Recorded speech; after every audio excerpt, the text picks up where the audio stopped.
내립니다. 내립니다. 내립니다.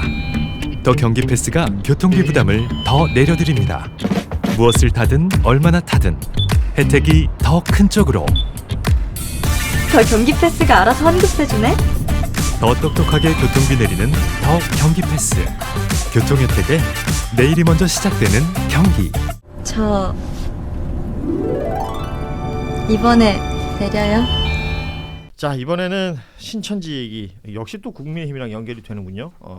검경 합수본이 수사하고 있는 내용들이 계속해서 보도가 되고 있습니다. 신천지의 국민의힘 집단 당원 가입 관련된 여러 정황들. 어제 SBS 보도 내용은 지난 20대 대선, 그러니까 윤석열이 대통령이 되던 그 대선 2달 전에 윤석열과 이만희 총회장, 신천지의 이 두 사람이, 그러니까 윤석열 캠프에서 그 캠프 사무실이 있었을 거 아니에요? 여기서 독대하는 것을 봤다. 네. 신천지는 이 부분에 대해서 허위 주장이다라고 얘기를 하고 있는데요. 캠프 내부자가 이렇게 증언을 한 것이기 때문에 SBS 보도로 나왔고, 아니 뭐 정치권하고 계속 유착하기 위한 뭐 노력을 했다라는 건 우리가 이제 정황상 알겠는데, 그것도 굉장히 예민한 시기인 대선 시기에, 그것도 다른 장소도 아닌 캠프 내부에서, 이건 저 이렇게 표현하고 싶어요. 이게 무식한 겁니까? 용감한 겁니까? 두 개 다. 근데 사실은 무식한 게 더 많지 않겠어요? 불법인지 몰랐을 수도 나는 있어. 윤석열이라는 사람의 캐릭터를 보면 용감하고는 거리가 멀고 예. 진짜 무식하고 아나무인이었고 이런 거에 대한 아무 생각이 없는 그래, 그런 나 하고 싶은 대로 사람이었다. 한다. 아니 그 후과를 전혀 생각하지 않는 거죠. 이게 문제라는 것 자체도 생각 안 했을 것 같아요. 조심성조차도 없었다. 예, 예. 예. 그럼 이렇게 만나 가지고 만난 이유가 있었을 텐데, 지금 뭐 이 신천지 관련해서는 최근에 가장 열일하는 사람 중에 한 사람이 홍준표 전 시장 같아요. 페이스북에 또 꾸준히 제기해오던 문제를 또 올렸습니다. 2021년 11월 5일에 국민의힘 대선 후보 경선이 있었던 날인데, 그때 윤석열 후보가 당시에 34만 7,963표를 얻었어요. 그러니까 본인보다 한 4만여 표 정도 더 얻었다는 겁니다. 그 부분을 거론하면서 이때 여러분들 다 기억하실 건데, 갑자기 당비를 한 달만 내면 책임 당원이 되는, 책임 당원이라는 것은 투표권이 있는 당원이 되는 그런 룰을 바꿔요. 그리고 기존에는 석 달 당비를 내야지 책임 당원이 될 수 있었던 건데, 이렇게 바뀌고 나서 치러진 경선에서 그때 19만 명인가가 이제 당원이 늘어났다는 겁니다. 네. 그 중에 10만 명이 신천지 신자다라고 이제 홍 전 시장은 주장하고 있고, 그 몰표로 윤석열이 후보가 됐다라는 주장입니다. 그래서 수사가 필요하다라는 취지인데, 네. 이거는 그러니까 홍준표 전 시장의 표현 그대로라면 경선 자체가 반민주주의 그리고 정교일치라는 내용에서 반헌법적인 부분이 있어서 무효인 경선이다. 그러니까 윤석열 정권은 태어나지 말았어야 할 정권이다. 이런 표현을 썼어요. 그때 얘기하죠. 이제 와서 얘기하죠. 그러니까 말입니다. 비겁합니다. 비겁하고 그러니까 4만 표니까 10만 명이 들어왔으면 당연히 이게 그렇죠. 당락을 결과가 바꿨을 뒤집어지는 거니까. 수 있을 것 같고, 특히 이제 이게 보통의 기본 공당이라면 대선이라는 가장 큰 선거에서 룰을 바꾸지를 않습니다. 예. 민주당 같은 경우는 보통 1년 전에 세팅해서 그대로 적용을 하거든요. 그때 바꾸면 당연히 뒷말 나오죠. 그렇죠. 예. 이상하죠. 그럼 뭐에 누구한테 유리한지도 모르고 이렇게 되면 불법일 수도 있고 정당 민주주의 훼손할 수도 있는 그런 사건인데, 그때 뭐 갑자기 한 달 만에 1,000원짜리를 바꾸고 당원이 들어가서 당락을 바꾼다? 근데 그거 매우 부적절하고 저는 수사가 들어가야 된다고 봅니다. 예. 근데 뭐 이미 윤석열 파면됐기 때문에 무효화돼도 뭐 그거는 방법은 없긴 하지만요. 홍준표 시장도 지금 물 만났네요. 지금 갑자기 또. 물만 났다. 예, 예. 그때 얘기하지. 예. 이분은 진짜 웃겼던 게 뭐냐면요. 이 얘기 작년에 명태균 씨 그 녹취록이 그때 터졌을 했죠. 때 예. 다 했어요. 제가 엄청나게 말 많이 했었어요. 근데 그 당시에도 홍준표 씨는 작년 재작년 그 당시 이거 터졌을 때 윤석열 씨 옹호하고 돌아다녔었어요. 그때도. 그래서 내가 야, 저 사람은 진짜 속이 좋은 건지 아니면 정말 상황 따라서 저렇게 그냥 판단을 저렇게 하는 양립이 건지. 되나? 이 자기가 피해를 봤다고 하면서 윤석열을 옹호하는 그때 당시 왜 그랬다니까. 그런 그래서 내가 너무 이해가 안 갔는데 이익과 또뭐 그때 주장은 그거였어요. 그때 이 사람이 했던 말은, 내가 우리 당을 사랑하는 사람으로서 이거에 대해서 내가 시끄럽게 해봤자 우리 당한테 뭐가 좋겠냐, 민주당 좋은 일만 시킨다. 근데 이게 사실 그 당시 요지였는데, 이제 와가지고는 마치 자기는 엄청나게 또 정의로운 사람인 것처럼 또 막 이런저런 얘기를 하니까 배현진 의원이 그렇게 서로 욕하고 이제 싸우게 되는 거 아니겠습니까? 근데 홍준표 씨가 한두 번 이런 식으로 얘기를 하는 게 아니에요 지금. 그래서 그분의 이제 캐릭터나 그분이 상하라오는 방식을 보면은 그런 것 같은데, 솔직히 그게 문제였으면 그 당시에 이걸 갖고 물고 늘어졌어야 되는데, 그때는 아무 말도 안 하고 있다가 이제 그러는 거잖아요. 그래서 저는 고마워요. 그래도 아니 이렇게라도 해주니까 그래서 솔직한 거 말해주잖아요. 홍준표 전 시장의 뭐 호불호가 있겠습니다만 저 느물느물한 모습 있잖아요. 좀 그러니까 능구렁이 같은 후배잖아요. 검사로서 한참 윤석열이 네. 그 후배 검사와 이제 대선 경선 끝나고 나서 이제 본인이 졌죠. 졌죠. 그리고 대구시장 되고 이럴 때 그 아마 사진이 있을 거예요. 그 고개를 이렇게 탁 숙이고 있는, 뭐 이런 코박콩이라고 예, 하죠. 예. 네. 아 맞아. 그런 사진이 연출됐다라든지. 근데 그 타이밍 보면 이렇게 막 신랄하게 비판할 때와 고개 숙일 때가 달라요. 근데 고개 숙일 때 뭐 했냐면 그러고 나서 얼마 안 지나서 한동훈을 집중적으로 또 공격하는 타이밍이 그렇죠. 있습니다. 맞아 예. 있었죠. 그러니까 홍준표 전 시장의 정치라는 게 그런 거인가 봐요. 시류를 탄다. 예. 지금 이 타이밍에서 이 얘기하면서 검사 시절 추억이 떠올랐는지 이게 수사 기법을 알려주고 있습니다.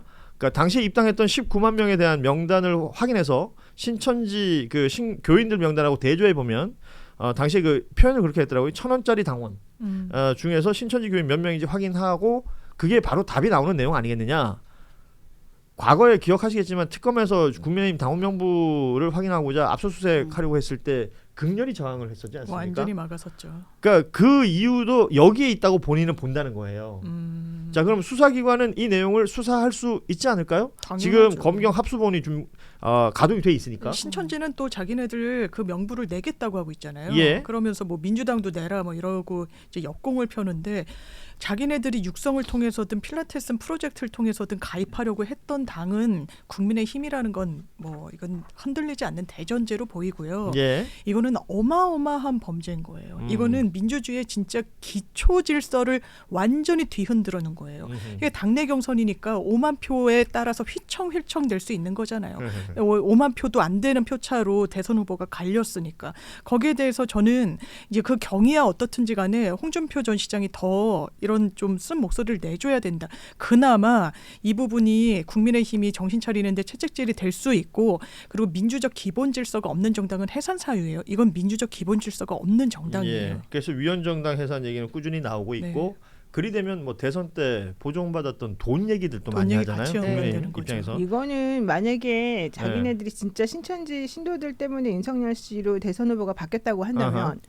만약에 신천지 신도만 없었으면은 사실은 홍준표 시장이 자기가 경선에서 이겼을 거란 얘기잖아요. 그렇죠. 그러면 홍준표 시장이 국민의힘의 후보가 되는 거고 이재명 대통령이 그 당시 이제 후보가 되는 거잖아요. 그러면 이재명 대통령이 이겼겠지. 그 가능성이 0.73 높고. 차이의 그 패배는 없었을 것이다. 그 당시에 윤석열 씨가 이긴 거는 정말 새로운 바람이 불고 우리가 그 사람을 몰랐기 때문에 찍어준 거고 맞아요. 우리는 홍준표 시장이 너무 잘 알잖아요.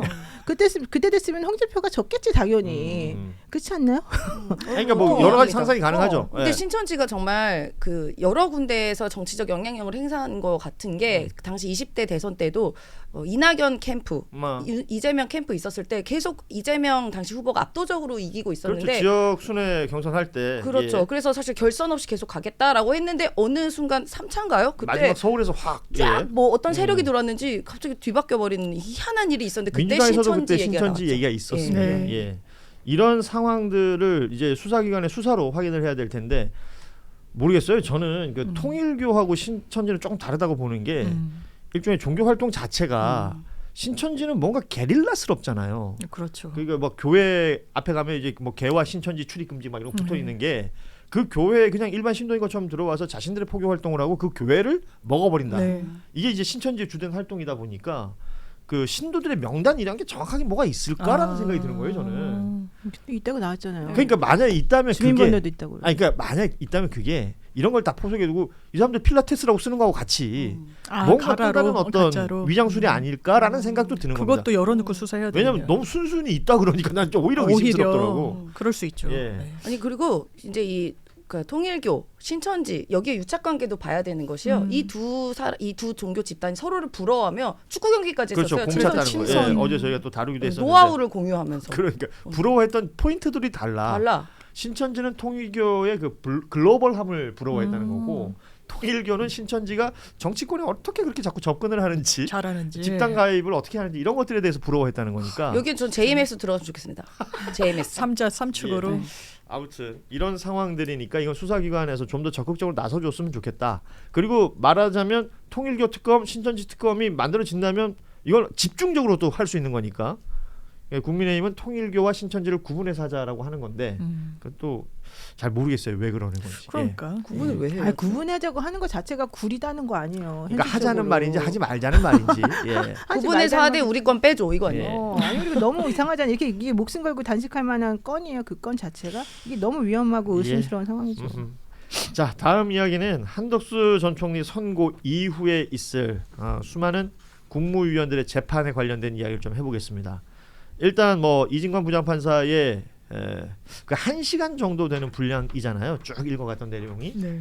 뭐 어떤 분들은 이거 교과서에 실어야 된다. 뭐 어떤 분들은 저 예전에 우리 어렸을 때 국민교육헌장 외우듯이 외워야 된다. 너무 긴데. 별 얘기 다 하시던데.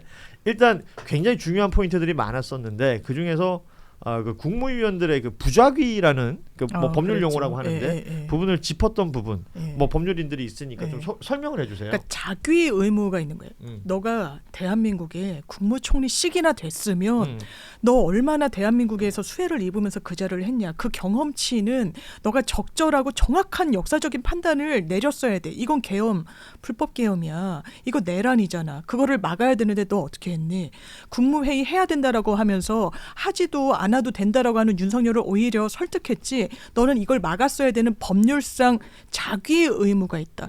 해야만 해야 할, 하는 예. 의무가 있다. 그거를 하지 않음으로써 부작위했다. 거기에 따른 법적 처벌을 우리는 내려야 되겠다. 그러니까 외형을 만들어주는 어떤 구체적인 행위들을 했어요. 국무회의도 영상장치 다 있는데 굳이 딱 꼽아가지고 찬성하고 뒷말 안 할 사람들 선별해가지고 부르고 이건 구체적인 행위를 했지만 너 말리지 않았다는 그런 부분에 대해서도 법률적인 단죄가 필요하다. 그렇죠. 이렇게 한 거죠. 그 정권의 2인자로서 그러니까 이 내란을 막을 수 있었던 위치에 있었음에도 그러지 않았다. 오히려 이 내란의 합법성을 만들기 위해서 적극적으로 행동했다.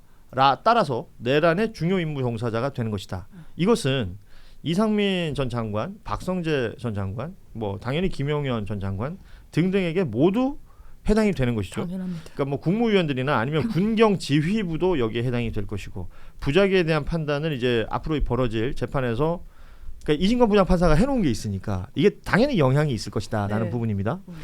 아니 논리가요. 이게 뭘 보면 아냐면은 백대현 부장이 얘기한 것 중에 그 12월 8일날 작성했던 사후 계엄 선포문 있잖아요. 그게 허위 공문서다. 그게 허위 공문서 작성죄가 맞다. 예. 근데 행사자는 아니다라고 말씀하셨었잖아요. 그거하고 이번에 이진관 부장 재판부에서 말한 허위 공문서 작성 맞다. 행사는 아니다. 이거하고 논리가 똑같아요. 그 얘기는 무슨 얘기냐면 실제 이 내란과 관련된 많은 재판하는 재판부들이 그 건건이 다른 종류의 판단을 내리고 있지 않고 실제 내란과 관련된 여러 가지 쟁점들이 많이 있을 텐데 그 쟁점과 관련해서는 같은 판단을 하고 있고 그러니까 그 방향성이라는 것이 같은 언어를 예. 얘기를 하고 있고 아하. 같은 논리를 거기다가 집어넣고 있고 상호간의 얘기가 다 되고 있다는 얘기예요. 그렇기 때문에 이게 앞으로 있을 다른 많은 수많은 내란과 관련된 재판에서 매우 중요한 부분이고 예. 여기서 한번 나와 있고 여기서 유죄라고 판단됐던 거는 다른 재판에서도 똑같이 그렇게 나올 가능성이 매우 높다는 거죠. 그게 바로 대한민국 국민들이 알아야 될 부분이고 사법부 신뢰라고 하는 거와 연결되는 거다라는 네. 거죠. 특히 한덕수 전 총리는 2인자로서 그 사람이 해야 될 거는 대통령이 올바르게 정치를 할 수 있게끔 도와주고 대통령이 올바르게 안 하는 것 같으면 끊어주는 역할을 해야 예, 된다. 예. 근데 네가 그렇게 끊어주는 역할을 해야 되는데 그걸 안 하고 가만히 있어 해발레 해갖고 좋아가지고 너 이거 계엄 성공할 걸로 믿었지? 그 기대해가지고 네가 거기서 가만히 있었던 거지? 이렇게 지금 판사가 예. 얘기를 해줬잖아요. 그러니까 그거 자체가 얼마나 나쁜 일이고 얼마나 끔찍한 일이니 넌 진짜 혼나야 돼. 아하. 이게 바로 이진관 부장이 하고 싶었던 말이잖아요. 그 말이 앞으로 수많은 국무위원들에게 다 같이 연결될 거라는 거죠. 자, 지금 앞두고 있는 재판 중에 가장 빠른 것은 2월 12일에 이제 이상민 전 행안부 장관. 네. 여기는 이제 단전 단수가 주요 포인트인데 맞습니다. 한덕수 전 총리 그 판결에서 이미 단전 단수가 언급이 됐어요. 맞아요. 예. 그리고 이상민과 함께라는 부분도 언급이 됐기 때문에 뭐 이런 표현 좀 그렇지만 빼박이죠. 그 이제 선고에 있어서 형량은 국무총리하고 행안부 장관하고의 약간의 무게 차이는 있잖아요. 있죠. 그럼 더 적게 나옵니까? 아무래도 그런. 근데 똑같아야 되는 거 아니에요? 뭐 둘 다 뭐 차이가 뭐 도끼는 객견이지. 친한 거는 누구냐 이상민이 더 친하잖아요. 실제로. 아, 윤석열과 친하고 안 아. 친하고 떠나가지고 실제 한덕수보다는 이상민이 훨씬 더 많이 논의를 같이 했었을 가능성이 매우 크기 때문에 저는 이걸 갖다가 뭐 그 차이가 얼마나 크다고 총리하고 장관의 차이가 얼마나 크다고 그거를 구분할 필요가 뭐가 있냐. 직급보다는 근데 이제 구형이랑 이런 걸 다 계산을 해봐야 되는 거니까. 지금 이상민 말할 전 수는 장관도 없지. 아시다시피 징역 15년이 구형돼 있는 구형됐었죠. 상황인데 예. 그러니까 한덕수도 15년 구형인데 23년 선고가 나왔으니까 뭐 그 구형에 꼭 구애된다기보다는 그러면 20년은 최소 나와야죠. 예, 최소한. 사법부의 판단이라는 것은 그 올려치기가 또 가능할 것으로 보이고 그건 당연히 예, 가능합니다. 이 부분 좀 보도록 하고 여기 이제 박성재 얘기를 많이 하더라고요. 왜냐하면 이 사람 여러분 기억하셔야 될 게 현재 불구속 상태입니다. 네. 그리고 불구속도 그러니까 구속영장 청구가 2번이나 기각이 됐어요. 네. 그리고 그 전에는 헌재에서 탄핵도 기각이 됐습니다. 네. 그렇죠. 그러니까 판판이 기각됐던 이 사람. 그래서 영장전담재판부 얘기를 또 하는 거예요. 그건 그대로 둬도 되는 거냐. 뭐 이런 얘기들까지 나오고 있는데 박성재도 마찬가지로 그 얘기했었잖아요. 위법성을 인지했느냐 마느냐 뭐 이걸 가지고 따졌었지 않습니까? 맞아요. 예. 근데 실제로 그 국무회의 그때 CCTV를 보면 본인이 주머니에서 주섬주섬 빼가지고 거기 있는 국무위원들한테 이거 부서하라고 본인이 사실상 한덕수 했잖아요. 박성재도 박성재도 했어요. 예. 그래서 실제로 이 국무회의가 절차적으로 정당하게 보이게 만들었던 행위들도 있고 그리고 비상겸 선포 직후에 출입국 본부에 비상대기 명령 그렇죠. 내렸고 그다음에 합동수사본부로부터 검사 파견 검토했고 교정시설 수용공간 확보 지시 내렸고 그러니까 애초에 비상계엄 당일에 이걸 안 게 아니라 미리 알았을 가능성이 크죠. 이렇게 미리 준비가 알고 그렇죠. 후속 착착착착착 조치까지. 되니까. 예. 네. 그러니까요. 이 박성재는 또 사실 가장 큰 건 판사가 이진관 부장판사라는 겁니다. 그러니까 축하드립니다. 적극적인 판단이 필요해요. 영장 단계에서 불법성의 인식이 있었는데 제가 류혁 감찰관 책을 지금 보고 있는데 거기에 그날 평생 검사였다는 그 커리어가 겹치잖아요. 예. 법무부에서 빨리 이제 회의하러 오라고 해서 그 새벽에 가는데 박성재가 회의 주재를 하고 있었고 자기는 어쨌든 그날 사표를 던진 거예요. 이거 법률적으로 정말 맞지 않고 내란이라고 일갈했다는 거예요. 그걸 박성재가 몰랐다는 이유로 면죄부를 주는 게 맞는가? 그렇죠. 이런 현상까지 있었는데 이거 말도 되지 않는 거예요. 그렇군요. 예. 예. 내립니다. 내립니다. 내립니다. 더 경기 패스가 교통비 부담을 더 내려드립니다. 무엇을 타든 얼마나 타든 혜택이 더 큰 쪽으로 더 경기 패스가 알아서 환급해주네? 더 똑똑하게 교통비 내리는 더 경기 패스.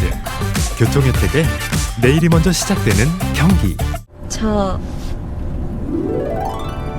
이번에 내려요?